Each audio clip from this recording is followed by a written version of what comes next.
you need to really make meaningful memories Mm. with the people in your life that you would categorize as meaningful relationships. And again, just to not repeat anything that was said, I'm trying to give you guys another outlook on this aspect. Um, Remembering that rejection is not as personal as it feels. But I don't think getting over an ex has really too much to do with the rejection part. It's more of I trusted you. I gave you my heart. I gave you my time. I invested things into you. A lot of times, what we're really experiencing is something was stolen from us. We were violated. We were deceived, most of us. And, to God be the glory for those who just ended things with their romantic partners because you guys weren't compatible. That's dope. But oftentimes, even most situations, we go past compatibility.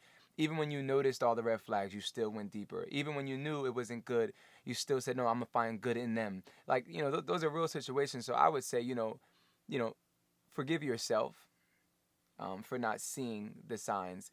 Don't spend too much time marinating on what you should have did differently. Um, but believe it or not, you need to talk. You need to talk.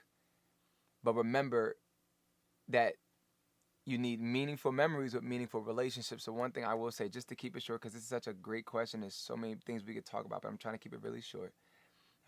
Honor, honor your desire to want to live out your values in a sense of if someone just broke your trust or shattered your heart, invest in those who cover, protect, and value you.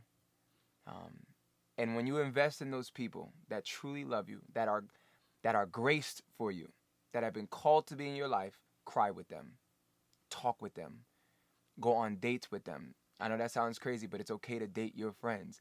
And that may sound a little weird. I'm just trying to use language that make you go to iFly with all your friends. Y'all enjoy yourself.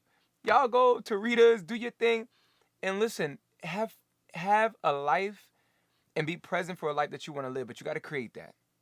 You have to create that. Unfortunately, it's not as spiritual as church makes it seem, but you got to create the life you want to live. You got to create the life you want to be present for.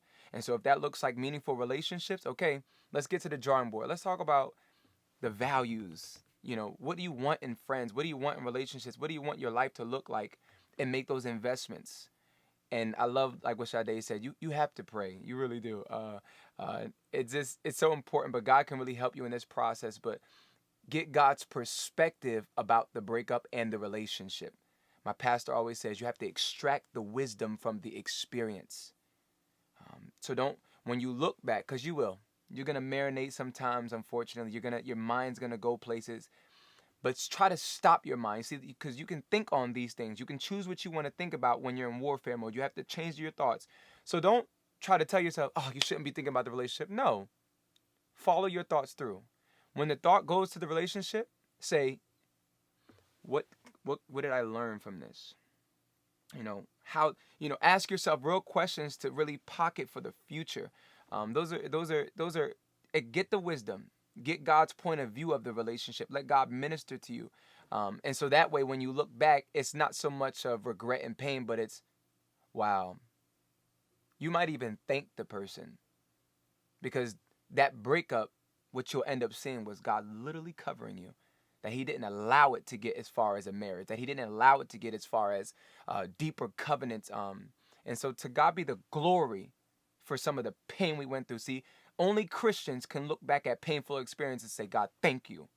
Because even though it was hard, God can still make it work for His good and for those who are called according to His purpose. So yes, when you're getting over that process, and it looks different for everybody. Maybe some people get over quickly, some people longer. But when it's all through and through, you will rejoice. Because some people are in relationships that feel like trials.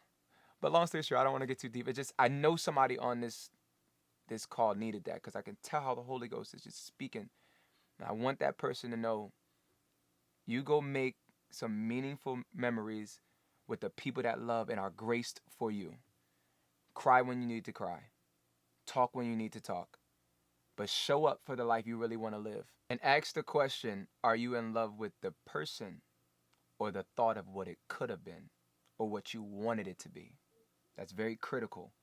If you really look at the whole scenario, like, and I want to tell to the person who maybe even overthinks sometimes at night about past relationships or past people, I want to tell you right now, by the Spirit, you do not really miss them. You miss what you wanted it to be, what it could have been, and it's harder to let go of the thought of what it could have been than the person itself. It's very critical.